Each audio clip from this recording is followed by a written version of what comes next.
Satyabhama Institute of Science and Technology, Chennai. Satyabhama Institute of Science and Technology, Chennai. உரிய அனுமதி பெறாமல் மேற்கொள்ளப்படும் சிலந்தி ஆற்றில் தடுப்பணை கட்டுமான பணிகளை நிறுத்த வேண்டும் என கேரள அரசிற்கு தென்மண்டல தேசிய பசுமை தீர்ப்பாயம் உத்தரவிட்டுள்ளது. அண்மைச் செய்தியாக பார்த்து வருகிறோம். விவரங்களை வழங்குவதற்காக செய்தியாளர் பாலவெற்றிவேல் இணைப்பில் இருக்கிறார். பாலவெற்றிவேல், கூடுதல் விவரம் என்ன? அருணா, உரிய அனுமதி பெறாமல் மேற்கொள்ளப்படும் சிலந்தி ஆற்றின் தடுப்பணை கட்டுமான பணிகளை நிறுத்த வேண்டும் என கேரள அரசிற்கு தென்மண்டல தேசிய பசுமை தீர்ப்பாயம் உத்தரவிட்டுள்ளது. சிலந்தி ஆற்றின் குறுக்கே கேரள அரசு தடுப்பணை கட்டுவது தொடர்பாக ஊடகங்களிலும் பத்திரிகைகளிலும் செய்தியாக வெளிவந்தது. அதன் அடிப்படையில் தென்மண்டல பசுமை தீர்ப்பாயம் தாமாக முன்வந்து வழக்கு விசாரித்தது. இன்று நீதித்துறை உறுப்பினர் புஷ்பா சத்யநாராயணா, நிபுணத்துவ உறுப்பினர் சத்யகோபால் அமர்வில் விசாரணைக்கு வந்த நிலையில் சிலந்தி ஆற்றின் குறுக்கே தடுப்பணை கெட்டவில்லை, நீரை தடுத்து உள்ளூர் மக்களுக்கு தேவையான தண்ணீரை பூர்த்தி செய்வதற்காகத்தான் கலிங்கு அமைக்கப்பட்டு வருகிறது என கேரள அரசின் தரப்பில் தெரிவிக்கப்பட்டிருந்தது. இதை கேட்ட தீர்ப்பாய உறுப்பினர்கள் எந்த கட்டுமானம் மேற்கொள்வதாக இருந்தாலும் உரிய அனுமதி பெற்ற பின் தான் பணிகளை மேற்கொள்ள வேண்டும். உரிய அனுமதிகள் ஏற்கனவே பெறப்பட்டிருந்தால் அதை அறிக்கையாக சமர்ப்பிக்க வேண்டும்.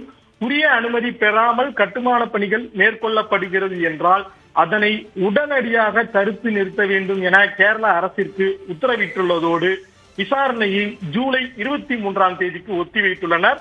குறிப்பாக சிலந்தி அணை கட்டுப்படும் பட்சத்தில் திருப்பூர் மற்றும் கரூர் மாவட்டத்தில் அமராவதி ஆற்றின் பாசன பகுதியாக 55,000க்கும் ஏற்பட்ட பாசனங்கள் பாதிக்கப்படும் என்கிற அந்த செய்தியை அடிப்படையாக வைத்து நடவடிக்கை எடுத்துள்ளதாக நீதித்துறை அரசர்கள் தெரிவித்துள்ளனர். அருணா, பாலவெற்றிவேல், உரிய அனுமதிகள் ஏற்கனவே பெறப்பட்டிருந்தால் அதனை அறிக்கையாக சமர்ப்பிக்க வேண்டும் என்று சொல்லப்பட்டிருக்கிறது.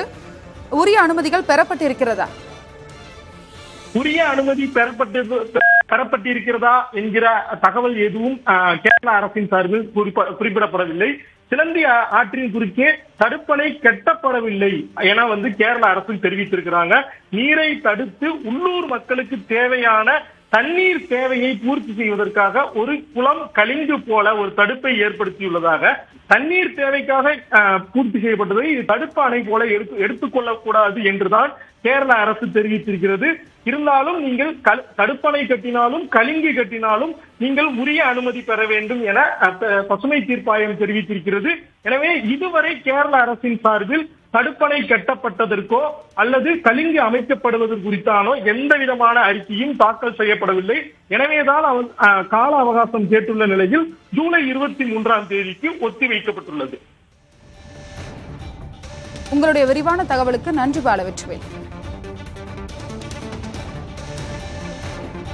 Satyabhama Institute of Science and Technology, Chennai. Satyabhama Institute of Science and Technology, Chennai.